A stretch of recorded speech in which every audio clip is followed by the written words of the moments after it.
বেগম জিয়াকে কিছু বলিনি তো আমি। আপনি বলেন যে ভাই ভাই আপনি এটা বলছেন, একটা বক্তব্য দেখান যে আমি এটা বলছি, সেটা বলেন। বলেন যে সেটা বলে দেন যে আমি এটা বলছি। বলেন। ঠান্ডা মাথায় মানে কিভাবে বলবো বলেন আপনি। গুরুত্বপূর্ণ পদক্ষেপে সহযোদ্ধার মতো ভূমিকায় থাকার কাজগুলো করেছিল বাংলাদেশ ইসলামী ছাত্র শিবির। আসসালামু আলাইকুম ভাই ব্রাদার, কি খবর সবার? ভাই সত্য কখনো চাপা থাকে না, কথাটাকে আপনি বিশ্বাস করেন? মানে একদিন আগে হোক পরে হোক সত্য কিন্তু প্রকাশিত হবেই। সেরকম আজকে সারজিস আলম সত্য কথাটাই বলে দিলেন। তিনি বললেন যে বৈষম্য বিরোধী ছাত্র আন্দোলন মানে সরকার পতন আন্দোলনে সবচেয়ে বেশি ভূমিকা ছিল শিবিরের। না ভাই, এটা আমার মুখের কথা না, এটি বলছেন সারজিস আলম নিজে মুখেই। সারজিস আলম কি বলছে আমাদের কাছে সেই ভিডিও আছে, আমরা দেখাবো। দর্শক, বিএনপি কিন্তু কিছু কিছু জায়গায় আওয়ামী লীগের ভূমিকা পালন করতেছে একেবারে সরাসরি। কারণ আওয়ামী লীগ আগে কোরআনের মাহফিলে বাধা দিতে, এখন বিএনপিও দেয়। কি ভাই বিশেষ না, আমাদের কাছে সেটার ভিডিও আছে। দুইজন বিএনপি নেতা কোরআনের মাহফিলে সরাসরি বক্তাকে বাধা দিলেন।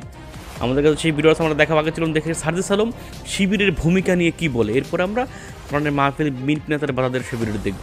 গুরুত্বপূর্ণ পদক্ষেপে সহযোদ্ধার মতো ভূমিকায় থাকার কাজগুলো করেছিল বাংলাদেশ ইসলামী ছাত্র শিবির। আজকে আমার সামনে আমার যারা সহযোদ্ধারা রয়েছেন তাদেরকে আমরা প্রত্যক্ষ এবং পরোক্ষভাবে পেয়েছি। এই অভ্যুত্থানের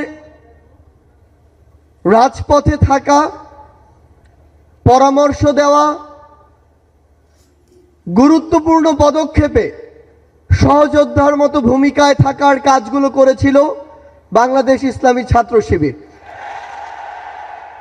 আমরা আমাদের জায়গা থেকে স্পষ্ট একটি জিনিস বলতে চাই যে কেউ কোনোদিন কোনো সত্যকে চাপিয়ে রাখতে পারে না।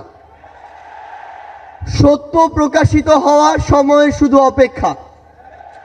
এই ফ্যাসিস্ট বিরোধী যে এক বিপ্লব, এই বিপ্লবে আমার সামনে উপস্থিত থাকা আমার সহযোদ্ধাদের বিপ্লবী সালাম। বিগত 16 বছরে খুনি শেখ হাসিনা যাকেই তার পটেনশিয়াল থ্রেট মনে করেছিল, তাকেই যেভাবে পেরেছে নানা উপাধি দিয়ে, নানা তকমা দিয়ে ব্লেম গেম খেলা যেটি ছিল সেই খেলায় মেতে উঠেছিল। আমরা দেখেছি অনেক নিরপরাধ মানুষকে, অনেক নিরপরাধ আলেম ওলামাকে কিভাবে শুধুমাত্র তার পটেনশিয়াল থ্রেট মনে করার কারণে জেলখানা থেকে শুরু করে হামলা মামলা নির্যাতনের মাধ্যমে হত্যা করেছে। আমরা আমাদের জায়গা থেকে মনে করি যে বাংলাদেশ ইসলামী ছাত্র শিবির সহ বাংলাদেশের এমন অনেক গুরুত্বপূর্ণ ব্যক্তি ছিল, সংগঠন ছিল, যাদেরকে বাংলাদেশে এই স্বাধীন দেশে বেঁচে থাকাটা তাদের জন্য দুঃসাধ্য করে রেখেছিল। আমরা আমাদের জায়গা থেকে শুধু আপনাদেরকে একটি কথাই বলতে চাই, খুনি শেখ হাসিনা যেভাবে আপনাদেরকে সহ অনেককেই রিপ্রেজেন্ট করার চেষ্টা করেছিল, বাংলাদেশের বর্তমান প্রজন্ম সেটিকে কিন্তু বিশ্বাস করে না। বর্তমান প্রজন্ম ততটুকু বিবেকবোধ সম্পন্ন বলেই এই ফ্যাসিস্ট খুনিকে এই দেশ থেকে বিতাড়িত করেছে এবং তার দেয়া প্রেসক্রিপশন আগামীর প্রজন্ম হজম করে না বলেই তাকে এই দেশ ছাড়া করা হয়েছে।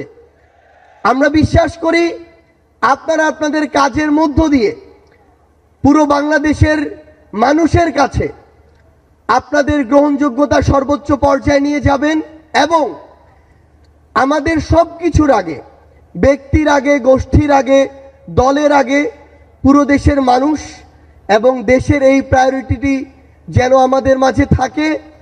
আমরা বিশ্বাস করি 24-এর অভ্যুত্থানে আমরা একসাথে হাতে হাত রেখে কাঁধে কাঁধ মিলিয়ে, এমনকি পরিকল্পনার টেবিলে একসাথে বসে যেভাবে আমাদের কাজগুলো করেছি, আগামীর বাংলাদেশ গঠনে দেশের স্বার্থকে সবার আগে রেখে আমরা একইভাবে ঐক্যবদ্ধভাবে কাজ করে যাব। দর্শক, আপনারা দেখতে পেলেন এখানে সারজিস আলম স্পষ্ট হয়ে বলে দিলেন যে বৈষম্য বিরোধী ছাত্র আন্দোলন তথা সরকার পতন আন্দোলনে সবচেয়ে বেশি ভূমিকা ছিল শিবিরের। শেখ হাসিনা কিন্তু একটা কথা বারবার বলতো যে শিবিরই লাড়াচাড়া করতেছে আন্দোলনের, তবে তখন থেকে বিশ্বাস করে না, এখন বিশ্বাস করতে বাধ্য হচ্ছে জনগণ। আবার আজকে সারজিস আলম সব বলে দিল। এক দোষে কত কথা বলবো না, আওয়ামী লীগ যে বিএনপি যে কিছু কিছু জায়গায় আওয়ামী লীগের ভূমিকা পালন করতেছে, মানে আওয়ামী লীগের গলাগলি ধরে রয়েছে, সেটা হলো আরেকটি প্রমাণ আমি দেখাবো যে বিএনপির 2 জন নেতা তারা কোরআনে মাহফিলে এসে বাধা দিলেন বক্তাকে। না, এটা কোনো কথা ভাই? অত কথা বলবো না, চলুন আমরা সেই ভিডিওটা দেখে আসি। না না না, যে আমি পলিটিক্যাল বক্তব্য দেইনি তো ভাইজান। আপনি একটা পয়েন্ট দেখান যে আমি পলিটিক্যাল বক্তব্য বেগম জিয়াকে নিয়ে কোনো মন্তব্য? না না না, কিচ্ছু বলিনি। মুসলমানদের পাওয়ার জোরে বলা লাগবে, আছে না নাই? মুসলমানদের পারমাণবিক বোমা লাগে না, AK-47 লাগে না, চাইনিজ রিভলভার লাগে না। কি কেন বলবো? তবে সাদাকে সাদা আর কালোকে কালো বলাই লাগবে, কারণ আমরা গোলাম একজনের। তিনি কে এটা আমাদের বলাই লাগবে, কারণ কোরআনের ময়দানে কোরআনের কথা যদি না বলা যায় তাহলে আর এই দেশে থেকে আমাদের লাভ কি? জি বলেন। ঠান্ডা মাথায় কথা বলেন। ঠান্ডা মাথায় মানে কিভাবে বলবো বলেন আপনি? আমি কি বলেছি বলেন? ঠান্ডা মাথা আর গরম মাথা, কোরআনের কথা তো গরমই হবে, ঠান্ডা হবে কেন? মানুষ উত্তেজিত পারবেন না। মানুষ কেন উত্তেজিত করবো? খাবার নষ্ট হবে তোমার কারণে। আপনি কি বলেছেন মেকআপ খালেদা জিয়া? না মেকআপ করে আমি মেকআপ না, উনি না মেকআপ খালেদা জিয়া ওটা বলেন না। আমি সবার কথা বলছি, আমি তো অনেকের কথা বলছি। আমি পরিস্থিতি হ্যাঁ ভাই আপনারা বসেন, আপনারা বলেন। আচ্ছা ঠিক আছে, আমি তো দেইনি ভাইজান। কোনো পয়েন্ট থাকলে সেটা বলেন, আপনি দিয়েছেন। যদি কোনো পলিটিক্যাল মঞ্চ হয় সেখানে যে আপনি কিন্তু বলতেই পারেন, কারণ আপনি কোনো রাজনৈতিক দলের নেতৃত্ব দিচ্ছেন না তো। না আমরা তো তার বিপক্ষে কিছু বলিনি তো। কি সমস্যা কি? হ্যাঁ হ্যাঁ জি বলেন। বেগম জিয়াকে কিছু বলিনি তো আমি। আপনি বলেন যে ভাই আপনি এটা বলছেন, একটা বক্তব্য দেখান যে আমি এটা বলছি, সেটা বলেন। বলছে সাইফুল? বলেন যে সেটা বলে দেন যে আমি এটা বলছি। বলছে সাইফুল? আপনারা কি শুনছেন কেউ? হ্যাঁ আপনারা বলেন যে আমি এটা বলছি, তাহলে আমি সেটা দেখে আমি একটু শুনতে চাই। এখানে কি উনি কি কোনো বক্তব্য দিয়েছেন, পলিটিক্যাল বক্তব্য, বা খালেদা জিয়াকে নিয়ে কোনো বক্তব্য দিয়েছেন?